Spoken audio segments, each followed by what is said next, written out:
అదేంటి వదినా అలా అడుగుతున్నారు? ఏమైంది నీకు? సహస్రాకి ఎలా ఉందో అని గాబరాగా వచ్చాం.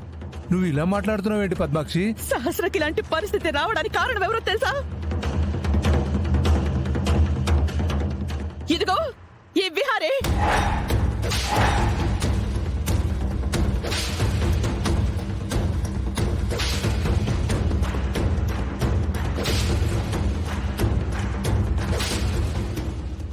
అదేంటక్క, సహస్రకి యాక్సిడెంట్ అవడానికి కారణం విహారీ ఎలా అవుతాడు?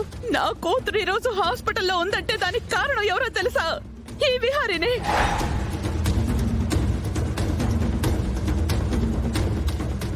అతయ్య, నేనేం చేశాను? అదే, నువ్వేమి చెయ్యట్లేదు. నా కూతురి కోసం నువ్వేమి చెయ్యడం లేదని నా ఉద్దేశం.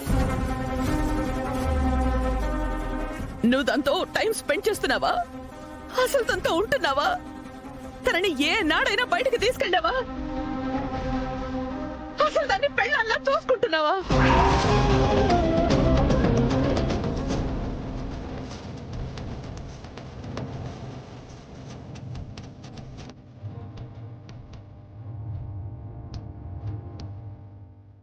అదేంటి వదిన అలా అడిగారు? వాడెక్కడున్నా సహస్ర గురించి ఆలోచిస్తాడు. అలా ఆలోచించి దాంతో తిరిగేవాడే అయితే ఈ రోజు నా కూతురు బయటికి ఎక్కడికి వెళ్ళిందో తెలుసా? వీడికి తెలుసా?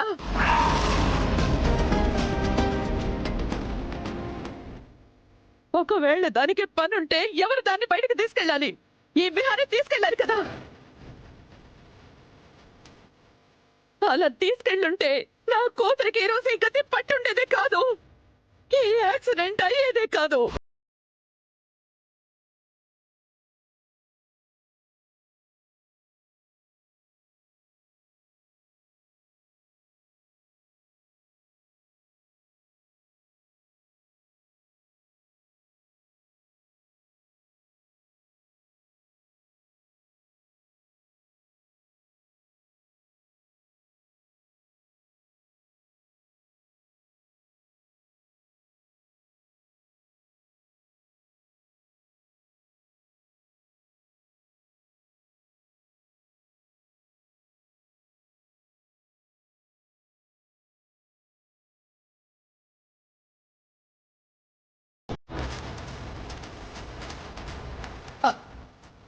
వదినా, ఇక నుంచి సహస్ర విషయంలో ఎలాంటి పొరపాటు చేయడు.